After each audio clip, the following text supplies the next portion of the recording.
அன்றன்றுள்ள அப்பம் மற்றும் Elim GRC YouTube சேனலை சப்ஸ்கிரைப் செய்திடுங்கள். சப்ஸ்கிரைப் பட்டனை கிளிக் செய்து பெல் பட்டனையும் கிளிக் செய்து நமது அன்றாட புது நிகழ்ச்சிகளுக்கான தகவல்களை பெற்றிடுங்கள். அன்றன்றுள்ள அப்பம் மற்றும் ஏலிம் ஜிஆர்சி யூடியூப் சேனலை சப்ஸ்கிரைப் செய்திடுங்கள். சப்ஸ்கிரைப் பட்டனை கிளிக் செய்து பெல் பட்டனையும் கிளிக் செய்து நமது அன்றாட புது நிகழ்ச்சிகளுக்கான தகவல்களை பெற்றிடுங்கள். அன்றன்றுள்ள அப்பம் மற்றும் ஏலிம் ஜிஆர்சி யூடியூப் சேனலை சப்ஸ்கிரைப் செய்திடுங்கள். சப்ஸ்கிரைப் பட்டனை கிளிக் செய்து பெல் பட்டனையும் கிளிக் செய்து நமது அன்றாட புது நிகழ்ச்சிகளுக்கான தகவல்களை பெற்றிடுங்கள்.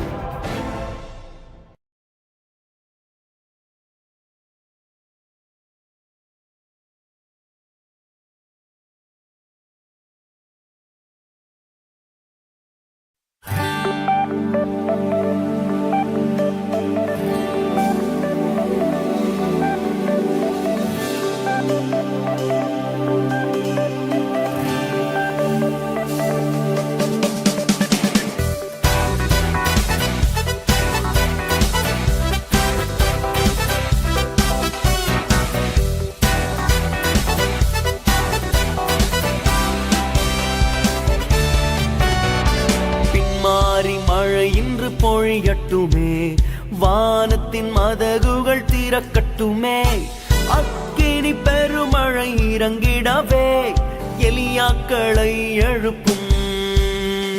பின்மாறி மழை இன்று பொழியட்டுமே, வானத்தின் மதகுகள் திறக்கட்டுமே, அக்கினி பெருமழை இறங்கிடவே எலியாக்களை எழுப்பும். எழுப்புதல் நாயகனே, எழுந்திடும் தேசத்திற்காய், கிழித்திடும் வானங்களை அக்கினி பரவட்டுமே. எழுப்புதல் நாயகனே, எழுந்திடும் தேசத்திற்காய், கிழித்திடும் வானங்களை அக்கினி பரவட்டுமே.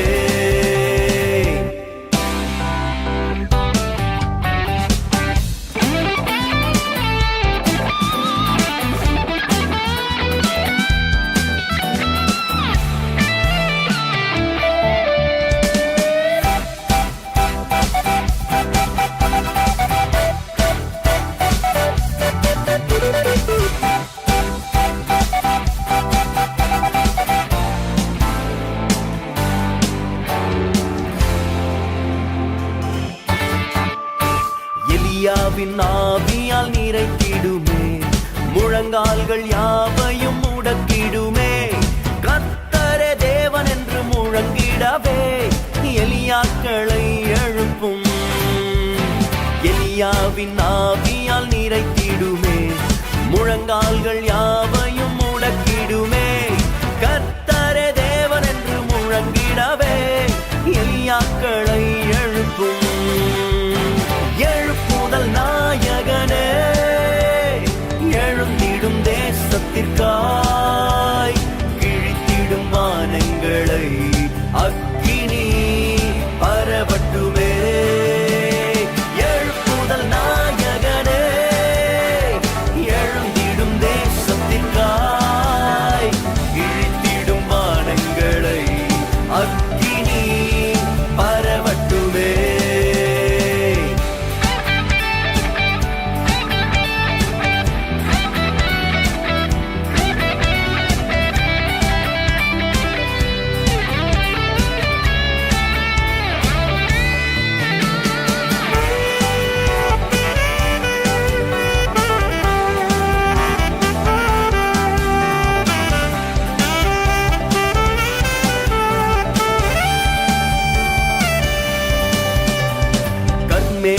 அனுபவம் தொடரட்டுமே, சாத்தானின் திட்டம் முற்றும் அழியட்டுமே, பாகாலின் நேரம் இப்போ முடிகிறதே எலியாக்களை எழுப்பும்.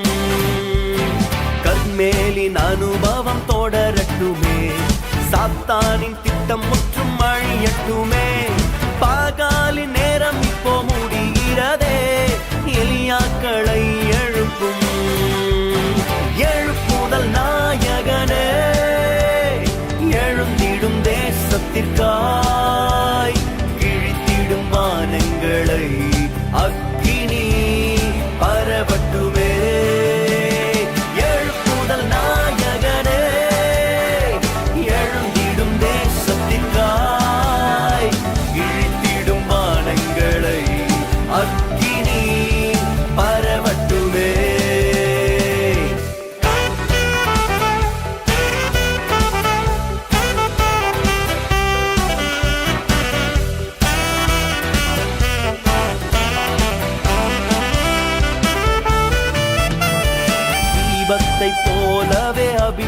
அபிஷேகமும் விசுவாசி மேலெல்லாம் தீப்பிழம்பும் அக்கினி ஜுவாலையாய் மாற்றிடவே எலியாக்களை எழுப்பும் தீபத்தை போலவே அபிஷேகமும் விசுவாசி மேலெல்லாம் தீப்பிழம்பும் அக்கினி ஜுவாலையாய் மாற்றிடவே எலியாக்களை எழுப்பும் எழுப்புதல் நாயகனே எழுந்திடும் தேசத்திற்காய் கிழித்திடும் வானங்களை அக்கினி பரவட்டுமே எழுப்புதல் நாயகனே எழுந்திடும் தேசத்திற்காய் கிழித்திடும் வானங்களை அக்கினி பரவட்டுமே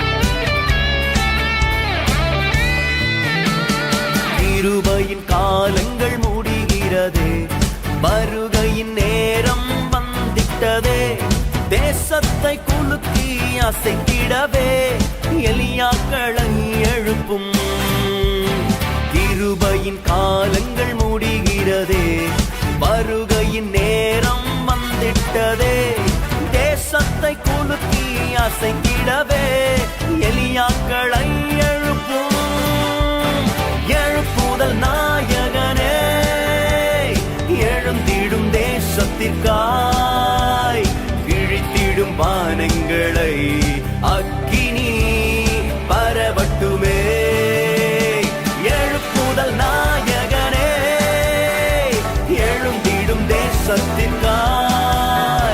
கிழித்திடும் வானங்களை அக்கினி பரவட்டுமே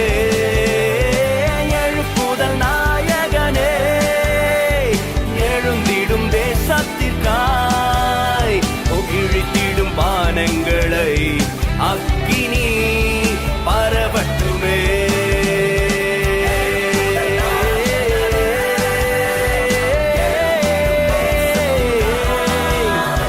கிழித்திடும் வானங்களை அக்கினி பரவட்டுமே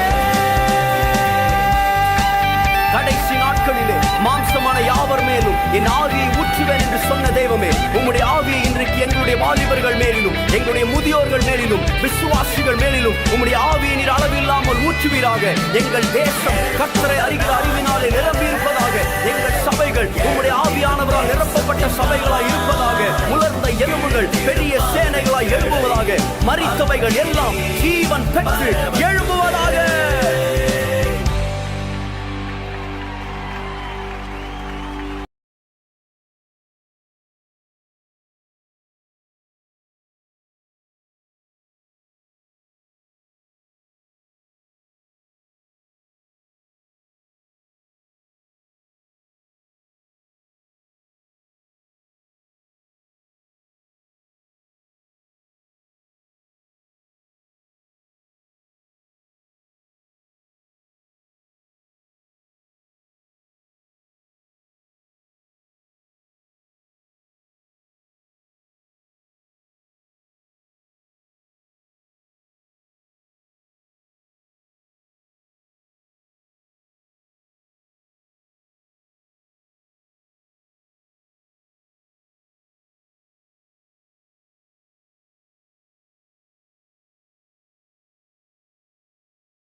வெல்லனுள்ள நகரமம் இயேசுவண்டை பயமின்றி ஓடி நீ வந்திடுவாய்.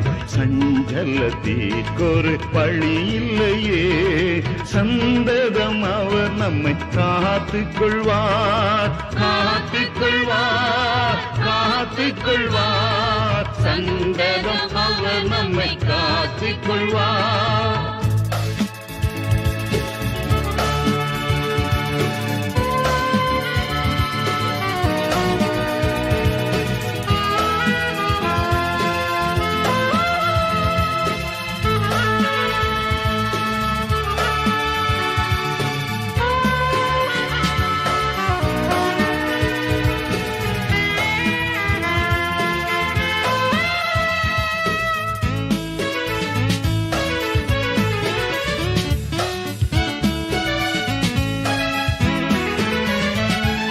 கழுகு போல் பறந்து நீ உன்னதத்தில் வாழ்கின்ற ஜீவியம் வாங்கித்துக் கொள்.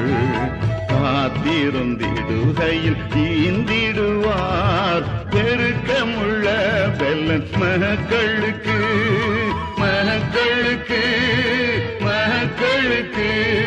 பெருக்கமுள்ள பெல்லன் மகளுக்கு.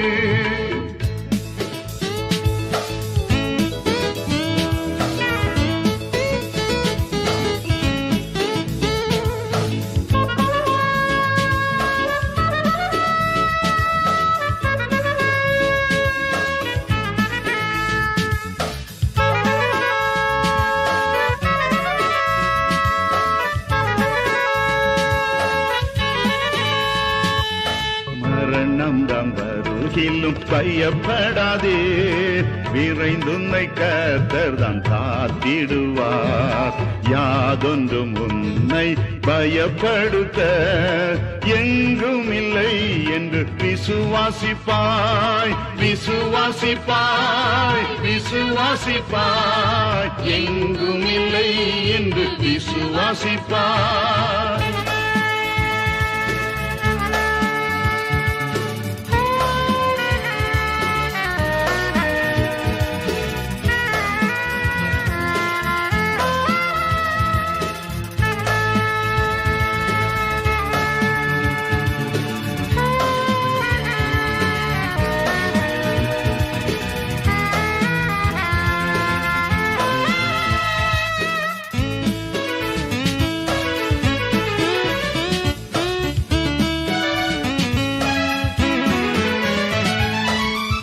ஆறுதல் அடையும் அந்நாடு சென்று இயேசுவின் மார்பில் நான் ஆனந்திப்பேன். பரமசுகம் தரும் ஊற்றுகளில் பரனோடு நீத்தியும் பானம் செய்வேன், பானம் செய்வேன், பானம் செய்வேன். பரனோடு நீத்தியும் பானம் செய்வேன்.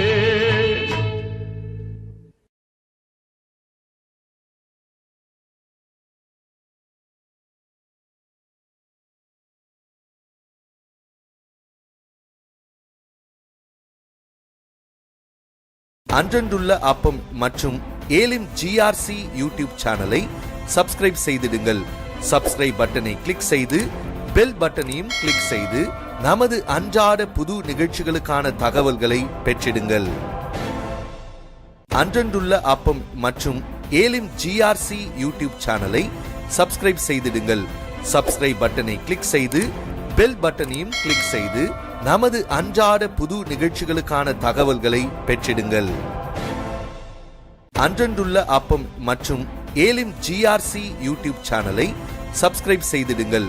சப்ஸ்கிரைப் பட்டனை கிளிக் செய்து பெல் பட்டனையும் கிளிக் செய்து நமது அன்றாட புது நிகழ்ச்சிகளுக்கான தகவல்களை பெற்றிடுங்கள்.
122 சங்கீதம் 1 முதல் 6 வசனங்கள். கர்த்தருடைய ஆலயத்துக்கு போவோம் வாருங்கள் என்று எனக்கு அவர்கள் சொன்னபோது மகிழ்ச்சியாயிருந்தேன். எருசலேமே, உன் வாசல்களில் எங்கள் கால்கள் நிற்கலாயிற்று. எருசலேம் இசைவனைப்பான நகரமாய் கட்டப்பட்டிருக்கிறது. அங்கே இஸ்ரவேலுக்கு சாட்சியாக கர்த்தருடைய ஜனங்களாகிய கோத்திரங்கள் கர்த்தரின் நாமத்தை ஸ்தோத்தரிப்பதற்கு போகும். அங்கே தாவீதின் வம்சத்தாருடைய சிங்காசனங்களாகிய நியாயாசனங்கள் வைக்கப்பட்டிருக்கிறது. எருசலேமின் சமாதானத்துக்காக வேண்டிக் கொள்ளுங்கள். உன்னை நேசிக்கிறவர்கள் சுகித்திருப்பார்களாக. உன் அலங்கத்துக்குள்ளே சமாதானமும் உன் அரமனைக்குள்ளே சுகமும் இருப்பதாக. என் சகோதரர் நிமித்தமும் என் சிநேகிதர் நிமித்தமும் உன்னில் சமாதானம் இருப்பதாக என்பேன். எங்கள் தேவனாகிய கர்த்தரின் ஆலயத்தின் நிமித்தம் உனக்கு நன்மை உண்டாக தேடுவேன். நாம் பலரிடம் பல ஜெப குறிப்புகளை கொடுத்து எங்களுக்காக ஜெபம் பண்ணுங்க. நீதிமானுடைய ஜெபம் மிகுந்த பலனுள்ளதாக இருக்கிறது. பல ஜெப குறிப்புகளை கொடுக்கிறோம்.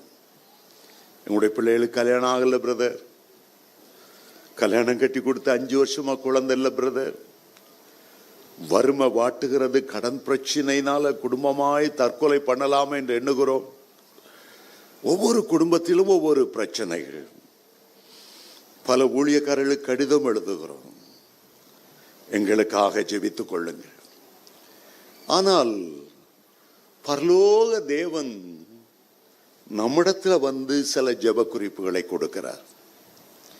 அவர் ஜெபத்தை கேட்கிறவர் தான், ஜெபத்துக்கு பதிலளிக்கிறவர் தான். இன்றைக்கு பிதாவினுடைய வலது பார்சத்தில் நமக்காக வாக்கு கடங்காத பெருமூச்சுகளோடு மன்றாடுகிறவர் தான். ஆனால் நம்ம கிட்ட வந்து, என் மகனே என் மகளே, நான் கொடுக்கிற சில ஜெப குறிப்புக்காக நீ ஜெபம் பண்ணணும். அவர் சொல்லுகிறார், அறுவடை மிகுதியாய் இருக்கிறது, வேலையாட்களோ கொஞ்சம். அறுவடைக்கு எஜமான் வேலையாட்களை அனுப்பும்படி வேண்டிக் கொள்ளுங்க. கர்த்தருடைய வருகை நெருங்கிவிட்டது. எங்கு பார்த்தாலும் கர்த்தருடைய வருகையின் அடையாளங்களை பார்க்கிறோம். அறுவடை பெரிய அறுவடையாய் வயல் நிலங்கள் எல்லாம் விளைந்து நிற்கிறது. ஊழியக்காரரை எழுப்பும்படி ஜெபம் பண்ணப்பா, மிஷினரிகளை எழுப்பும்படி ஜெபம் பண்ணு. எலியாக்களை போல கர்த்தருக்காக வைராக்கியமாயிருக்கிறவர்கள் எழும்பும்படியாக ஜெபம் பண்ணு. ஜெப வீரர்களும் மன்றாட்டு வீரர்களும் பரலோகத்தை அசைக்கத்தக்க ஒரு ஜெபாவி ஊற்றப்படும்படி ஜெபம் பண்ணு. அடுத்ததாக அவர் சொல்லுகிறார், சகரியா 10:1 பின்மாறி காலத்து மழைக்காக வேண்டிக் கொள்ளுங்கள். ஆண்டவருடைய ஜெப குறிப்பு என்ன? ஒரு பெரிய அபிஷேக பின்மாறி மழை தேசமெங்கும் பெய்யும்படி வேண்டிக் கொள்ளுங்கள், வேண்டிக் கொள்ளுங்கள். இந்த இடத்துல எருசலேமுக்காக, எருசலேமின் சமாதானத்துக்காக வேண்டிக் கொள்ளுங்கள் என்று சொல்லுகிறார். காரணம், இன்றைக்கு எருசலேம் பற்றி எரிந்து கொண்டிருக்கிறது. பயங்கரமான யுத்த களமாய் மாறி இருக்கிறது. இயேசு இந்த பூமியில இருந்த போது ஒரு நாள் அவர் ஒலிவ மலையிலே ஜெபித்து விட்டு மேலே இருந்து கீழே எருசலேமை பார்த்தார். தேம்பி தேம்பி அழுதாராம், கண்ணீரோடு அழுதாராம். சந்தோஷமாய் அவர் எருசலேமை பார்க்கவில்லை. லூக்கா 19:41 சொல்லுகிறது, அவர் சமீபமாய் வந்தபோது எருசலேமுக்காக கண்ணீர் விட்டு அழுது, உனக்கு கிடைத்த இந்த நாளில் ஆகிலும் உன் சமாதானத்துக்கு ஏற்றவைகளை அறிந்திருந்தாயானால் நலமாயிருக்கும். இன்றைக்கோ அது உனக்கு மறைக்கப்பட்டிருக்கிறது. உன்னை சந்திக்கும் காலத்தை நீ அறியாமல் போனாயே. ஆண்டவர் அழுது அழுது ஜெபித்தாராம். இன்றைக்கு நம்மை பார்த்து சொல்லுகிறார், மகனே, நான் எருசலேமுக்காக இன்றைக்கும் கண்ணீர் விட்டு கொண்டிருக்கிறேன். என்னோடு சேர்ந்து எருசலேமின் சமாதானத்துக்காக வேண்டிக் கொள்ளுங்கள் என்று கேட்கிறார். இந்த எருசலேமை பார்க்கும்போது முதல் எருசலேமை மெல்கிசேதேக்கு என்ற ஒரு ஆண்டு வந்தார். பரிசுத்த ஆவியானவர் எப்படி ஒரு மனிதனாய் இறங்கி வந்தார், அரசாட்சி செய்தார் என்பதை அந்த மெல்கிசேதேக்கின் மூலமாய் நாம் பார்க்கிறோம். இந்த மெல்கிசேதேக் வம்ச வரலாறு இல்லாதவராம், தாயும் தகப்பனும் இல்லாதவராம், ஜீவனின் துவக்கமும் முடிவும் இல்லாதவர். அப்படிப்பட்ட ஒருவர், தேவகுமாரனுக்கு ஒப்பாய் இருக்கிறவர், பூமியில அரசாளும் போதுதான் ஆண்டவர் ஆபிரகாமை எருசலேமுக்கு அழைத்து கொண்டு வந்தார். ஆபிரகாமும் மெல்கிசேதேக்கும் மிகவும் நெருங்கினவர்களாய் மாறினார்கள். மெல்கிசேதேக்கு ஒரு பக்கத்தில் சாலமின் ராஜா என்று அழைக்கப்பட்டார், நீதியின் ராஜா என்று அழைக்கப்பட்டார். உன்னதமான தேவனுக்கு அவர் ஆசாரியராய் இருந்தார். ஆபிரகாம் தன்னுடைய வருமானத்தில் எல்லாவற்றிலும் அந்த மெல்கிசேதேக்கு தசமா பாகம் கொடுத்தாராம். ஆபிரகாம் வாழ்ந்த தேசம் அது. ஈசாக்கு வாழ்ந்து, யாக்கோபு வாழ்ந்து, நம்முடைய முற்பிதாக்கள் வாழ்ந்த தேசம் அது. எத்தனை ஆயிரமான தீர்க்கதரிசிகள், எத்தனை ஆயிரமான ஆசாரியர்கள் வாழ்ந்த ஒரு முக்கியமான தேசம். வேதத்தில் உள்ள தாவீது 40 வருடங்கள் இஸ்ரவேலை அரசாண்டார். அவருக்கு பிறகு சாலமோன் 40 வருடங்கள் ஆளும்போது ஒரு மகிமையான ஆலயத்தை எருசலேமிலே கட்டினார். எல்லாவற்றுக்கும் மேலாக நம்முடைய அருமை ஆண்டவர் இயேசு இந்த பூமிக்கு வந்தபோது எருசலேம் தேவாலயத்தில் நின்று அவர் பிரசங்கித்தார். எருசலேமை நேசித்தார். எருசலேம் என்ற வார்த்தைக்கு சமாதானத்தின் நகரம் என்று அர்த்தமாகும். ஆனால் இன்றைக்கு எருசலேமினுடைய நிலைமையை பார்க்கும்போது அது பற்றி எரிந்து கொண்டிருக்கிறது. இந்த பாலஸ்தீனியர்கள் யார்? இந்த அரபியர்கள் யார்? இந்த இஸ்லாமியர்கள் யார்? அவருடைய சரித்திரத்தை 4000 ஆண்டுகளுக்கு முன்பாக சாராள் என்ன செய்தால் தனக்கு குழந்தை இல்லை என்று ஆகார் என்ற ஒரு பெண், எகிப்திலிருந்து அல்லது அரபி தேசத்திலிருந்து வந்த ஒரு அடிமை பெண், அவளை பார்த்து, என்னுடைய கணவனுக்கு மனைவியாயிருந்து எனக்கு ஒரு பிள்ளை பெற்றுக்கொடு. ஆபிரகாமை பார்த்து சொன்னால், நமக்கு வயதாய்கொண்டே போகிறது, இந்த அடிமை பெண்ணோடு சேரும், ஒருவேளை அவள் மூலமாய் நம்முடைய குடும்பம் கட்டப்படக்கூடும்.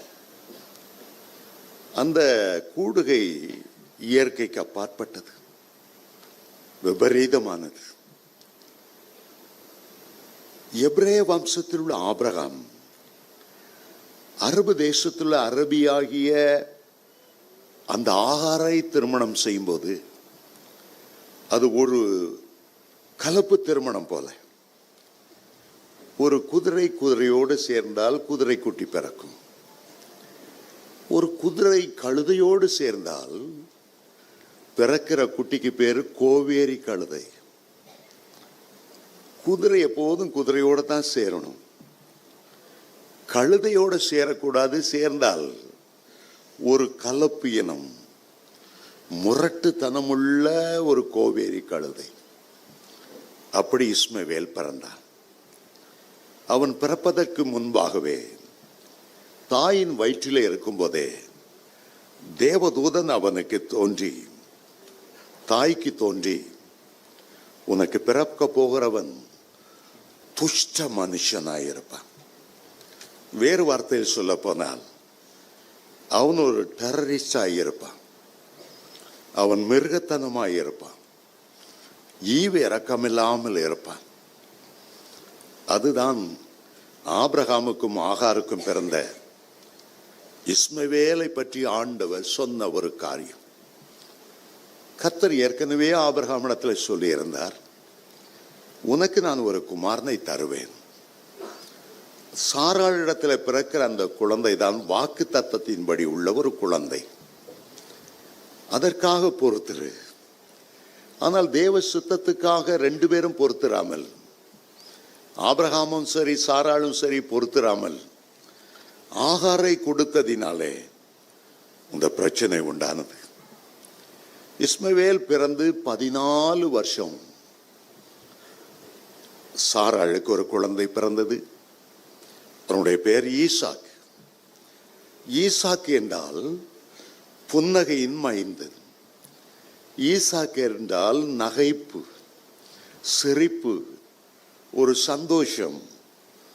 ஈசாக் என்றால் ஆவியிலே களி கூறுதல் என்று அர்த்தமாகும். இஸ்மவேலுக்கு 14 வயது. ஆனால் இந்த குழந்தை பிறந்த போது, இந்த குழந்தை சின்ன குழந்தையா இருக்கும்போது, அந்த பெரிய இஸ்மவேல் அவனை பாசத்தோடு பார்க்கவில்லை, அவனை பரியாசம் பண்ணினான். ஆதியாகமம் 21:9 வாசிக்கிறோம். அவனுக்குள்ளே பரியாசம் பண்ணி கேலி செய்து அற்பமாய் மட்டம் தட்டுகிற ஒரு சுபாவம் இருந்தது. ஆகவே தாய் சொன்னாள், இஸ்மவேலையும் ஈசாக்கையும் ஒரு வீட்டுக்குள்ள வைக்க முடியாது, ஒரு துஷ்டனையும் எப்போதும் கள்ளங்கப்படில்லாமல் சிரித்து கொண்டிருக்கிற ஈசாக்கையும் ஒரே வீட்டில் வைக்க முடியாது. ஆகவே இந்த இஸ்மவேலை நீர் புறம்பே தள்ளும், ஒரே வீட்டில் இருக்க முடியாது. ஆனால் நடந்தது என்ன? அமெரிக்க ஜனாதிபதியான கிளின்டன் நாடற்றவர்களாய் அலைந்து கொண்டிருந்த இந்த பாலஸ்தீனியர்களை இஸ்ரவேல் தேசத்துக்குள்ளே ஒரே வீட்டுக்குள்ளே கொண்டு வந்து, நீங்க சமாதானமா இருங்க, பாலஸ்தீனியர்களுக்கென்று சொந்த தேசம் இல்லை, கொஞ்சம் ப்ளீஸ் இடம் கொடுங்க. அப்படித்தான் பாலஸ்தீனியர்கள் உள்ளே வந்தார்கள். இஸ்ரவேலர் சரி, பாவம், பரிதாபம், ஒரு கொஞ்சம் இடத்தை கொடுத்தால் நாங்களும் அவர்களும் சமாதானமாய் வாழுகிறோம். ஆகவே இஸ்ரவேல் ஜனாதிபதி அமெரிக்கா கொடுத்த பிரஷர்லையும் சமாதானத்துக்காக ஏங்கினபடியாலும் இஸ்ரவேல் தேசத்தின் பெரும் பகுதியை, காசாவையும் வெஸ்ட் பேங்க் என்றால் யோர்தான் நதியினுடைய மேற்கு கரை, அந்த பகுதிகளையும் பாலஸ்தீனருக்கு, அரபியர்களுக்கு விட்டு கொடுத்தார்கள். முதல்ல வரும்போது ரொம்ப சமாதானமா அன்பா தான் வந்தாங்க. எங்களுக்கென்று இராணுவம் வேண்டாம், எங்களுக்கென்று தனி நாணயம் வேண்டாம், பெரிய கவர்மெண்ட் நீங்க தான், நாங்க ஒரு சின்ன ஸ்டேட் கவர்மெண்ட் போல. இந்திய அரசாங்கத்தில் எப்படி தமிழ்நாடு அரசாங்கம் இருக்கிறதோ அதுபோல நாங்கள் இருந்து கொள்ளுவோம்.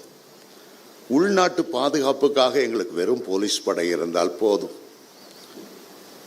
அவர்கள் அப்படித்தான் உள்ளே வந்தார்கள். உங்களுக்கு எல்லாம் இந்த ஒட்டகம் மூக்க மட்டும் உள்ள வச்சுக்கிறேன்னு ஒரு கூடாரத்தில் இடம் கிடைச்ச கதை உங்களுக்கு தெரிஞ்சிருக்கும். இரவெல்லாம் பனி பெய்து மழை பெய்து கூடாரத்துக்குள்ள இருந்த ஒரு எஜமான்ட்ட அந்த ஒட்டகம் கேட்டுச்சான், தயவுசெய்து என் மூக்கு மட்டும் உள்ள வச்சுக்கிறேன். சரி, நீ இடம் கொடுத்தா கழுத்தையும் சேர்த்து வச்சுக்கிறேன். முன்னங்காலையும் சேர்த்து வச்சுக்கிறேன். உள்ள பூந்து பூந்து பூந்து கடைசியில் எஜமான எட்டி உதைச்சிட்டு கூடாரத்தையே ஆக்கிரமிச்ச போல உங்க வீடு இருக்குன்னு வச்சுக்கோங்க.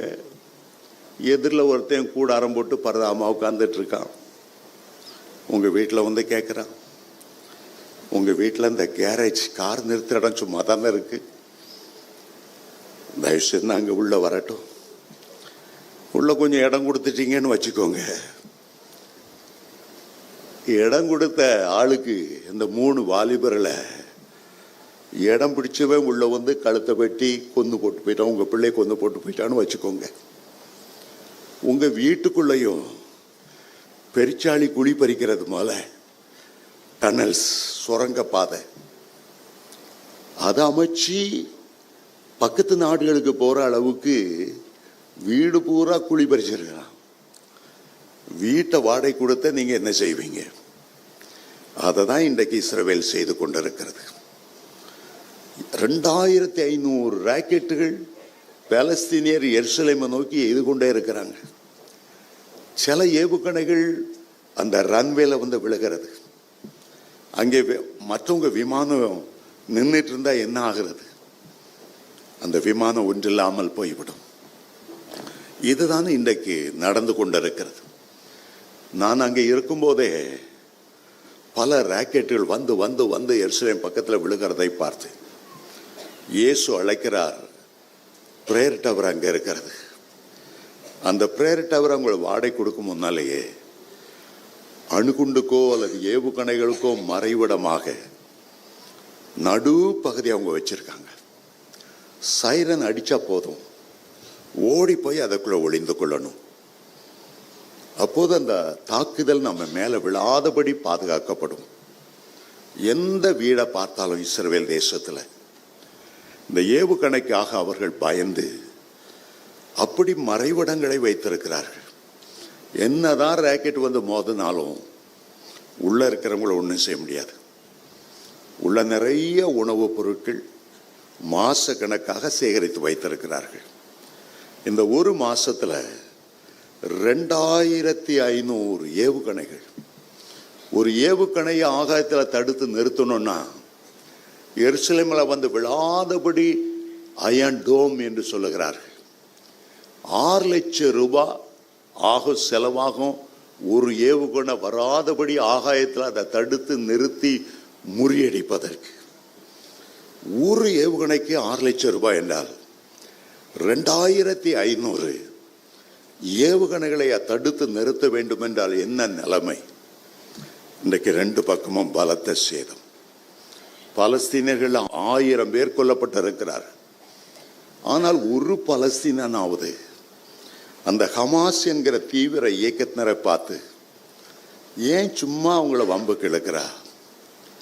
நீங்க சமாதானமா இருக்க வேண்டியதானே? ஏன் இந்த ராக்கெட்டை அனுப்பிட்டே இருக்கிறா? அவரை யாரும் தடுத்து நிறுத்த காணும். சமாதானம் சொல்லித்தானே உள்ள வந்தா, ஏன் சமாதானத்தை கெடுக்கிறா? யாரும் எச்சரிக்கை காணும். ஐயோ இஸ்ரவேல் எங்க பிள்ளைகளை கொள்றாங்களே, ஐயோ பெண்களை கொள்றாங்களே, ஐயோ ஸ்கூலெல்லாம் குண்டு விழுகிறதே. ஆனா அவங்க யுத்தத்தை நிறுத்த காணும். இப்படிப்பட்ட ஒரு சூழ்நிலைக்குள்ள இஸ்ரவேல் தேசம் போய்கொண்டிருக்கிறது. முன்பு போல இஸ்ரவேலும் பலமுள்ளதா இல்லை. முழு உலகத்திலையும் மிஞ்சி மிஞ்சி போயிருக்கிற தேவ ஜனங்கள் யூதர்கள். ஆபிரகாமின் சாராளுக்கும் பிறந்த ஈசாக்கின் வம்சத்தினர் இன்னைக்கு ரொம்ப கொஞ்சமா போயிட்டாங்க. 60 லட்சம் பேர் தான் இருக்கிறாங்க. ஒரு யூதனுக்கு 250 வீதம் அதிகமான வீதம் பலஸ்தீனியர்கள், அரபியர்கள் இருக்கிறாங்க. 250 ஓநாய்கள் மத்தியில ஒரு ஆடு, ஒரு ஆட்டுக்குட்டி நின்றா அது எத்தனை ஒரு பரிதாபமான நிலைமையா இருக்குமோ, அந்த நிலைமையில தான் இன்றைக்கு இஸ்ரவேல் நிற்கிறது. இஸ்ரவேல் தேசத்தை சுத்திலும் 22 அரபிக் இஸ்லாமிக் நேஷன்ஸ். ஒரு சின்ன குட்டி நாடு இஸ்ரவேல். அந்த நாட்டுக்குள்ளேயும் பாலஸ்தீனியர்கள்.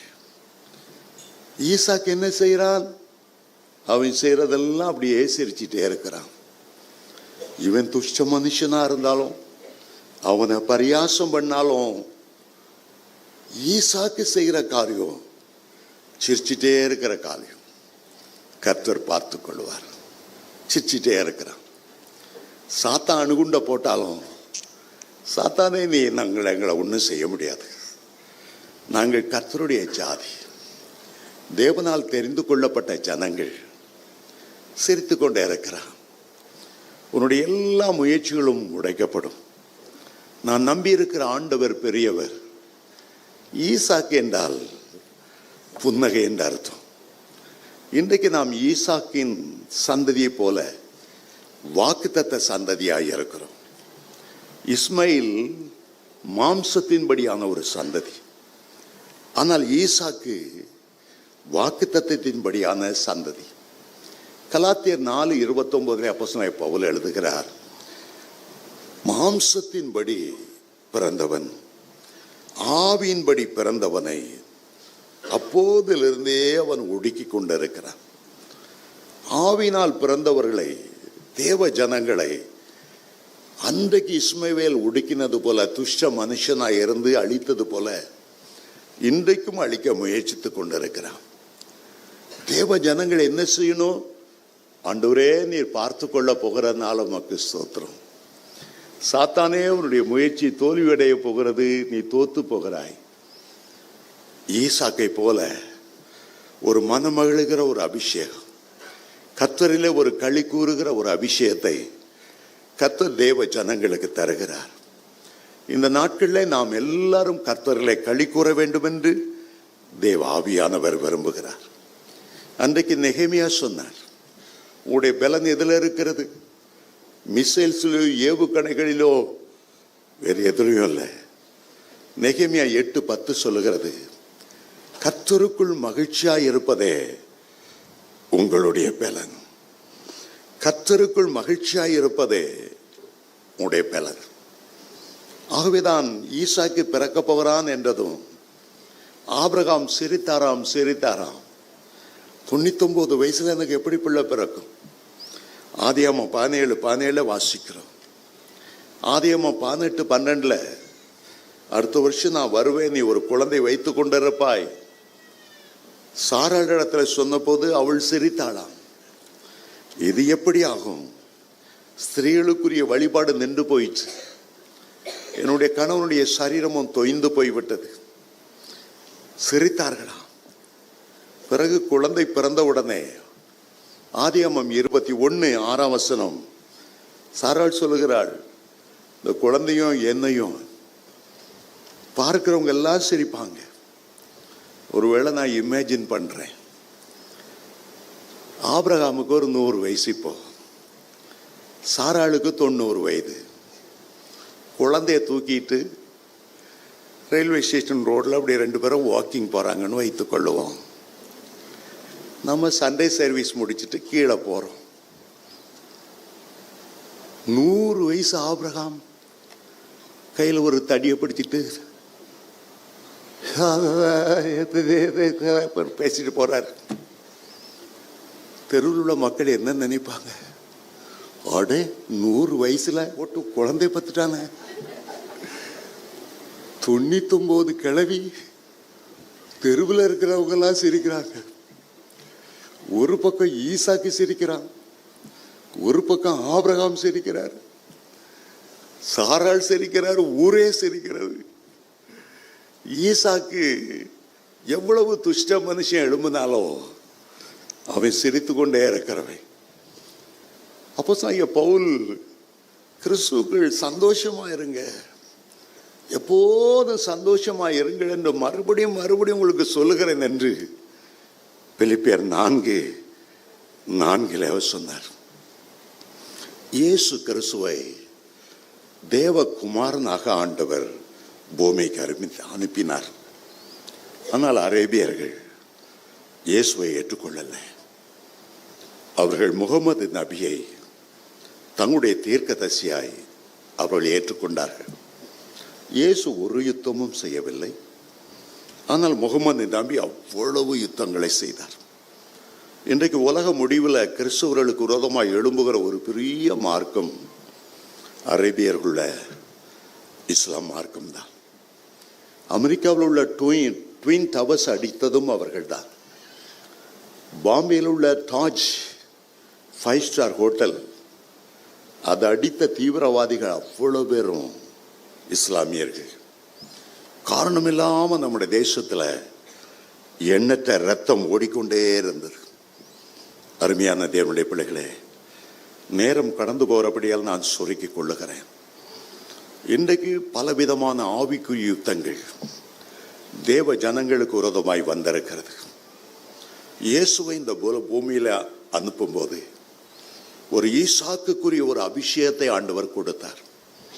மனமகிழ்கிற ஒரு அபிஷேகம், சிரித்து கொண்டே இருக்கிற அபிஷேகம். அந்த அபிஷேகத்துக்கு பெயர் ஆனந்த தைல அபிஷேகம். சிரித்து கொண்டே இருப்பார்களாம், களி கூர்ந்து கொண்டே இருப்பார்கள். இயேசு மேல் அப்படி ஒரு களி கூர்ந்து சிரித்து மகிழ்கிற ஒரு அபிஷேகம் இருக்கும் என்பதை சங்கீதம் 45:7 சொல்லும்போது, தேவனே உம்முடைய தேவன், இயேசுவாகிய தெய்வமே உம்முடைய பிதாவாகிய தேவன், உம்முடைய எல்லா தோழர்களை பார்க்கிலும், பழைய ஏற்பாட்டு பரிசுத்தவான்களை பார்க்கிலும் உங்களை ஆனந்த தைலத்தால் அபிஷேகம் பண்ணினார்.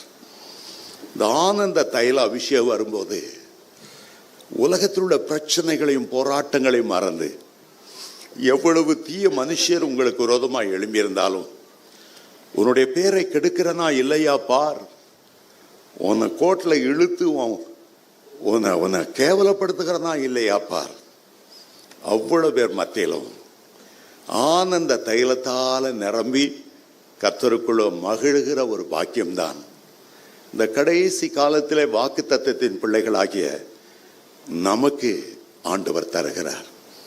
இயேசு மேல் அந்த அபிஷேகத்தோடு அவர் வந்தபடியால் தான் அவர் ஆவியிலே களி கூர்ந்தார். லூக்கா 10:21 சிஷ்யரோடு பேசிக்கொண்டு இருந்தார். அப்படியே ஆவியிலே களி கூர்ந்தாராம். பிதாவை நோக்கி சொன்னார், பிதாவே, கல்விமான்களுக்கும் ஞானிகளுக்கும் இதெல்லாம் மறைத்து பேதைகளுக்கு வெளிப்படுத்தினபடியால் உம்மை நான் துதிக்கிறேன். மகிழ்ந்து கொண்டே இருந்தார். இயேசுனுடைய தாயை மரியாளை எல்லாரும் வியாகுல மாதா வியாகுல மாதா, அந்த அம்மா முகம் எப்போதும் சீரியஸாக இருக்கும், கவலை தோய்ந்ததாக இருக்கும். ஆனால் வேதம் அதை ஒப்புக்கொள்ளவில்லை. லூக்கா 1:48-46 என் ஆவி என் இரட்சகராகிய தேவனிலே களி கூறுகிறது, என் ஆத்துமா அவரை மகிமைப்படுத்துகிறது. என் ஆவி என் இரட்சகரான தேவனிலே களி கூறுகிறது, சிரிக்கிறது, மகிழ்கிறது. உலகத்தில் எவ்வளவு அவமானங்கள், நிந்தைகள். புருஷன் இல்லாமல் இவ குழந்தை உண்டாயிட்டா, இவ்வளோ கல்லறிஞ்சு கொள்ளணும். மரியாள் ஆவியில களி கூர்ந்து கொண்டே இருந்தாள். உங்களுக்கு எவ்வளவுதான் சத்துருக்கள் பெருகி இருந்தாலும் கர்த்தரோடு உள்ள உங்க உறவு, கர்த்தரிலே களி கூறுகிற அந்த அனுபவம் ஒருபோதும் குறையாதிருக்க பார்த்து கொள்ளுங்கள். அந்த ஆனந்த தைலத்தினால இன்றைக்கும் கர்த்தர் உங்களை அபிஷேகம் பண்ணுவார். தாவீது மேல எப்போது அந்த ஆனந்த தைலம் இருந்தது. எப்போ தேவ சமூகத்தை உணர்றாரோ உடனே டான்ஸ் ஆட ஆரம்பித்துவார். ராஜாங்கிறத மறந்துடுவார். உடன்படிக்கை பெட்டி எருசலேமுக்கு நேராய் வரும்போது உடைய உள்ள அன்பினால் நிரம்பினது.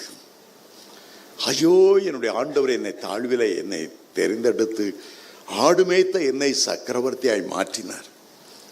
அவர் என் மேல ஒரு ஆனந்த தைல அபிஷேகத்தை ஊற்றுகிறார். வெக்கத்தை மறந்து ஆவியில களி கூர்ந்து முழு பலத்தோடு நடனமாடினார். அவ்வளவு சேனை தளபதிகள்லாம் இருக்காங்க, அவ்வளவு போர் வீரர்கள் இருக்கிறாங்க. எருசலேம் குமார்த்திகள், சீயோன் குமார்த்திகள் இருக்கு. அதை பற்றி அவர் கேர் பண்ணவே இல்லை. தாம் உண்டு, தன்னுடைய ஆண்டவர் உண்டு. என்னை தாழ்வில நினைத்தார். அவர் என்ன கொடுக்கிற சந்தோஷம் ஒரு மேன்மையான சந்தோஷம். முழு பலத்தோடு நடனமாடினார் என்று வேதம் சொல்லுகிறது. உங்களுடைய வாழ்க்கையில் அந்த சந்தோஷம் எதை இழந்து போனாலும் அந்த சந்தோஷத்தை இழந்து போகாதுங்க. இது உலகம் கொடுக்கவும் எடுக்கக்கூடாத ஒரு சந்தோஷம். ஈசாக்கு என்றால் இப்போ அவன் சிரித்து கொண்டே துன்மார்க்கனை துரத்துவான். அவன் சிரித்து கொண்டே துஷ்ட மனுஷனை வீட்டை விட்டு வெளியேறும்படி செய்வான். அவனுடைய ஆயுதம் கர்த்தருக்குள் சந்தோஷமாய் சிரித்து மகிழ்வதுதான். அதைத்தான் இந்த கடைசி நாட்களில் கர்த்தர் இங்கே ஊற்றி இருக்கிறார். ஒரு முறை நான் டென்மார்க் என்ற தேசத்துக்கு போனேன். அந்த அங்கே ஒரு தேவனுடைய ஊழியக்கார கூட்டம் நடத்தி கொண்டிருந்தார். அவர் கர்த்தருக்குள் மகிழ்ச்சியாய் இருக்கிறதை குறித்து அதிகமாய் பிரசங்கித்தார். கொஞ்ச நேரத்தில் அவர் ஜெபித்தார். உள்ளம் உருகி ஜெபம் பண்ணார். ஆண்டவரே, உம்முடைய பிள்ளைகள் பல வேதனைகளினால இருதயத்தில் காயங்கொண்டவர்களாய் வந்திருக்கிறார்கள். அவருடைய துக்கத்தை யாரால் மாற்ற முடியும்? நீர் இறங்கி வரணும், உம்முடைய பிள்ளைகளை சந்தோஷப்படுத்தணும். ஏசாயா 45:7 சொல்லப்பட்டபடி, ஏசாயா 61:3, சங்கீதம் 45:7, எபிரேயர் 1:9 சொல்லப்பட்டபடி இந்த ஆனந்த தைலத்தால் அபிஷேகம் பண்ணும். நான் அந்த கூட்டத்தில் இருந்தேன். கொஞ்ச நேரம் ஆனது. இறங்கி வந்து உம்முடைய பிள்ளைகளை சந்தோஷப்படுத்தணும்னு கண்ணீரோடு கேட்டார். திடீரென்று அந்த அபிஷேகம் வந்தது. எல்லாரும் கர்த்தருக்குள்ளே களி கூற ஆரம்பித்தார்கள். கையை வருத்தி ஜீசஸ் சொல்லி சிரிக்க ஆரம்பித்தார்கள். உம்முடைய சமூகத்தில் எவ்வளவு ஆனந்தம், எவ்வளவு சம்பூர்ண பேரின்பம். 2 மணி நேரம் அந்நிய பாஷையில பேசுறாங்க, ஆவியில களி கூறுகிறாங்க. அந்நிய பாஷையில பேசுறாங்க, ஆவியில களி கூறுகிறாங்க. எல்லாம் பார்த்து கொண்டே இருந்தேன். காலேஜ் படிக்கும்போது கெமிஸ்ட்ரியில் ஒரு கேஸ் உண்டு. அந்த கேஸ் பேர் லாஃபிங் கேஸ். கொஞ்சம் திறந்து விட்டா போதும், உங்க அந்த சுவாசம், நீங்க அந்த கேஸ் உள்ள போனா உங்களை கிச்சு முச்சு பண்றது போல இருக்கும். உங்களை அறியாம சிரிப்பீங்க. அந்த கேஸுக்கு அப்படி ஒரு ஒரு ஒரு ஒரு தன்மை. கலைஞர் சொன்னார், ஏழையின் சிரிப்பிலே இறைவனை காண்போம். ஒரு ஏழை எப்படி சிரிக்க வைக்க முடியும்? அவனுக்கு இருக்க கஷ்டம் நஷ்டம். இந்த லாஃபிங் கேஸை திறந்து விட்டு ஏழையை சிரிக்க வைக்க பார்க்கலாம். அது நிரந்தரமான தீர்வல்ல. கர்த்தருக்குள்ளே மகிழ்ந்த அந்த அபிஷேகத்தால் களி கூறும்போது நம்முடைய துக்கங்கள் எல்லாம் மாறி போய்விடும். ஆண்டவர் சொன்னார், உங்களுடைய துக்கம் சந்தோஷமாய் மாறும், உன்னுடைய கண்ணீர் ஆனந்த களிப்பாய் மாறும், உன்னுடைய தோல்வியெல்லாம் ஜெயமாய் மாறும், மாறாவின் கசப்பெல்லாம் மதுரமாய் மாறும். ஆண்டவர் அதை எப்படி மாற்றுகிறார்? எப்படி மாற்றுகிறார்? அருமையான தேவனுடைய பிள்ளைகளே, கிறிஸ்துக்குள் மகிழ்ச்சியாயிருப்பது உங்களுடைய பிறப்புரிமை. நேரம் கிடைக்கும் போதெல்லாம் வேதத்தை பார்த்து மகிழுங்க. ரட்சிப்பில் ஒரு பெரிய சந்தோஷம் உண்டு. 1 சாமுவேல் 2:1 நம்முடைய ரட்சிப்பினால் நான் சந்தோஷப்படுகிறேன். ஏசாயா 12:3, ரட்சிப்பின் நீருட்டண்டை வந்து சந்தோஷத்தோடு மொண்டு கொள்ளுங்க. பரிசுத்த ஆவியின் அபிஷேகத்தில் ஒரு பெரிய சந்தோஷம். ரோமர் 14:17 சொல்லுகிறது, பரலோக ராஜ்யம் புசிப்பும் குடிப்பும் அல்ல, அது நீதியும் சமாதானமும் பரிசுத்தாவினால் உண்டாகிற சந்தோஷமாக இருக்கிறது. பரிசுத்த ஆவினால் நிரம்புவது அவ்வளவு சந்தோஷம். கர்த்தருடைய ஆலயத்துக்கு போவது அவ்வளவு சந்தோஷம். கர்த்தருடைய ஆலயத்துக்கு போவோம் வாருங்கள் என்று சொன்னபோது நான் சந்தோஷமாக இருந்தேன். வேதத்தை வாசிப்பது நமக்கு அவ்வளவு சந்தோஷம். சங்கீதம் 19:10 அவர் சொல்லுகிறார், உம்முடைய அந்த கர்த்தருடைய வேதம் தேனிலும் தெளிதேனிலும் மதுரமாய் இருக்கிறது. 119ஆம் சங்கீதத்தில் தாவீதுராஜா சொல்லுகிறார், உம்முடைய வேதம் எனக்கு மனமகிழ்ச்சியாய் இல்லாமல் இருந்தால் எப்பொழுதே என்னுடைய துக்கத்திலே நான் மூழ்கி போய் இறந்திருப்பேன். உம்முடைய வேதம் தான் என் மனமகிழ்ச்சி. தேவ பிள்ளைகள் மனம் மகிழ்வதற்கு, அந்த ஆனந்த தைல அபிஷேகத்தால் நிறைந்து ஆவியில களி கூறுவதற்கு நமக்கு எந்தனை பாக்கியம் தந்திருக்கிறார். தேவ பிள்ளைகளை என்ன சூழ்நிலை உங்களுடைய வீட்டில் இருந்தாலும் கர்த்தரிலே களி கூறுங்க. நீங்க எல்லாவற்றையும் இழந்திருந்தாலும் கிறிஸ்துவை இழந்து விடவில்லை. அவருடைய அன்பின் பிரசன்னத்தை இழந்து விடவில்லை. இழந்து போனதை தேட வந்த ஆண்டவர் நீங்கள் இழந்து போன எல்லாவற்றையும் இரட்டத்தனையாய், ஏன் 100 மடங்காய் 1000 மடங்காய் ஆண்டவர் உங்களுக்கு தந்தருளுவார். வானத்தின் பலகணிகளை திறந்து இடங்கொள்ளாமற் போக மட்டும் உங்களை ஆசீர்வதிக்கவே ஆசீர்வதிப்பார். உங்களுடைய குடும்பத்தில் சமாதானத்தை இழந்து போனீர்களோ, சமாதான பிரபுவான இயேசு உங்களுடைய வீட்டில வரும்போது எல்லா புத்திக்கு மேலான தேவ சமாதானம் உங்களுடைய வீட்டை எல்லாம் நிரப்பி விடும். இன்றைக்கு இருக்கிற பற்றாக்குறைகள், இன்றைக்கு இருக்கிற போராட்டங்கள், இன்றைக்கு இருக்கிற பிரச்சனைகள் எல்லாவற்றையும் அவர் மாற்ற வல்லமை உள்ளவர். உங்களுடைய துக்கத்தை மாற்றி உங்களுடைய கண்ணீரை துடைக்க அவர் வல்லமை உள்ளவர். எப்போது கர்த்தரிலே களி கூறுங்க. எதை இழந்தாலும் ஆவிக்குரிய சந்தோஷத்தை இழந்து விடாதருங்க. எத்தனை துச்ச மனுஷர் எழுப்பினாலும், எவ்வளவு தீய செய்திகளை நீங்க கேட்டாலும் அது ஒன்றும் உங்களை அணுகாது. பொல்லாப்புனுக்கு நேரிடாது. வாதை உன் கூடாரத்தை அணுகாது. உன்னை காக்கும்படி உனக்காக கர்த்தர் தம்முடைய தூதர்களுக்கு கட்டளையிடுவார். இன்று முதல் உன்னுடைய வீட்டில் ஒரு பெரிய மாறுதலை கர்த்தர் கொண்டு வர போகிறார். பெரிய சமாதானத்தை கொண்டு வர போகிறார். ஒரு நதி போன்ற சமாதானம் உங்களை நோக்கி வருகிறது. நீங்கள் ஆவிக்குரிய ஈசாக்காய் இருக்கிறீர்கள். புன்னகையின் மைந்தர்களாய் இருக்கிறீர்கள். நீங்கள் எப்போது கர்த்தருக்குள் மகிழ்ச்சியாய் இருக்க வேண்டும் என்று ஆண்டவர் விரும்புகிறார். இன்றைக்கு ஏதோ ஒரு காரியத்தை செய்ய போகிறார். உடைய அருகில வருகிறார். ஒரு ஆனந்த தைலத்தை உங்கள் மேல ஊற்ற போகிறார். ஒரு ஆனந்த தைல அபிஷேகத்தை ஊற்ற போகிறார். நீ கர்த்தருக்கு மனமகிழ்ச்சியை கொண்டு வரக்கூடியவர். என் பிரியமே, என் ரூபவதியே, என் மனமகிழ்ச்சியானவளே என்று கர்த்தர் உன்னை அன்போடு அழைக்கிறார். கர்த்தருக்குள்ள நீ எப்போது சந்தோஷப்பட்டு களி கூறுவாய். அவருடைய வருகை சமீபமாகிவிட்டது. ஆத்தும நேசரனை சந்திக்கும் போது எத்தனை மகிழ்ச்சியோடு அவருக்கு எதிர்கொண்டு போக வேண்டும். ஏசாயா 35:10 சொல்லுகிறது, கர்த்தரால் மீட்கப்பட்டவர்கள் திரும்பி ஆனந்த களிப்போடு பாடி சியோனுக்கு வருவார்கள். நித்திய மகிழ்ச்சி அவருடைய தலைமையில் இருக்கும்.